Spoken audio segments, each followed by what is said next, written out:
સાબરકાંઠાના હિંમતનગરમાં આવિષ્કાર હોસ્પિટલ ફરી એકવાર હોબાળો સર્જાયો। ઘૂંટણના ઓપરેશન બાદ 62 વર્ષીય ડાયાભાઈ પટેલનું મોત થતાં પરિવારજનો રોષે ભરાયા અને હોસ્પિટલ સ્ટાફ સાથે વાદવિવાદ થયો। મૃતક ડાયાભાઈ પટેલ કપુડા ગામના નિવાસી હતા। પરિવારજનોના આક્ષેપ મુજબ ઓપરેશન બાદ યોગ્ય સારવાર ન મળતા મોત થયું। ઘટના બાદ હિંમતનગર એ ડિવિઝન પોલીસ ઘટનાસ્થળે દોડી ગઈ। હોસ્પિટલની સુવિધા અને ડોક્ટરોના વ્યવહાર અંગે પણ પરિવારો સવાલ ઉઠાવી રહ્યા છે। હાલ પોલીસે પ્રાથમિક માહિતીના આધારે તપાસ શરૂ કરી છે।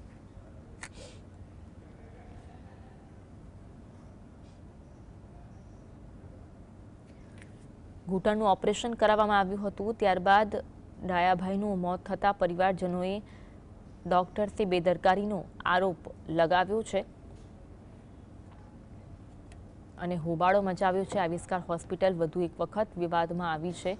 પરિવારજનો દ્વારા આક્ષેપ કરવામાં આવ્યો છે કે તબીબોની બેદરકારીના કારણે ડાયાભાઈનું મોત થયું છે। આ અંગે બવાલ થતાં પોલીસ ઘટનાસ્થળે પહોંચી હતી અને વધુ તપાસ હાથ ધરી હતી। પ્રાથમિક માહિતી મેળવવાની કોશિશ કરી હતી। એ ડિવિઝન પોલીસ ઘટનાસ્થળે પહોંચી હતી। મૃતક ડાયાભાઈ પટેલ કપોડા ગામના નિવાસી હતા। પરિવારજનોના આક્ષેપ મુજબ ઓપરેશન બાદ યોગ્ય સારવાર ન મળતા મોત થયું। આજ અંગે વધુ વાત કરીશું। સમાતા જુગનુ ફોનલાઈન પર જોડાયા છે। જુગનુ, પરિવારજનો જે આક્ષેપ કરી રહ્યા છે કે યોગ્ય સારવાર ન મળતા મોત થયું છે, શું કહેવું છે પરિવારજનોનું? અને સાબરકાંઠા જિલ્લાના કપોડા ગામના 60 વર્ષીય આદેડને આવિષ્કાર હોસ્પિટલમાં એડમિટ કરવામાં આવ્યા હતા। તેમના ઘૂંટણનું ઓપરેશન કરવામાં આવ્યું હતું।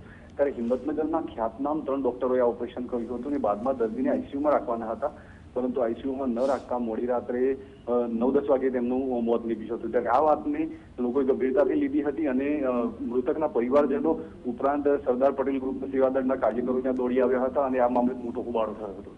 હિંમતનગરના ખ્યાતનામ 3 ડોક્ટરોને આ લોકોએ ઝપટમાં લીધા હતા અને આ ડોક્ટરોની બેદરકારીના કારણે મોત થયું હોવાનું જણાવ્યું હતું। આ ઉપરાંત હોસ્પિટલમાં બિલ આપવામાં નથી આવતા, મેડિકલના બિલ આપવામાં નથી આવતા અને બીએસએમએસ ડોક્ટરો સારવાર કરતા હોવાનો પણ આ લોકોએ આ તબક્કે આક્ષેપ કર્યો હતો। ત્યારે લોકોનો રોષ જોઈને હિંમતનગર એ ડિવિઝન પોલીસ ઘટનાસ્થળે પહોંચી હતી અને સમજાવટના પ્રયાસો હાથ ધર્યા હતા। જો કે આ સમગ્ર મામલે ડોક્ટરો અને હોસ્પિટલના વિરુદ્ધમાં આજે ફરિયાદ નોંધાય તેવી શક્યતા જોવાઈ રહી છે। જી, આભાર માહિતી આપવા માટે।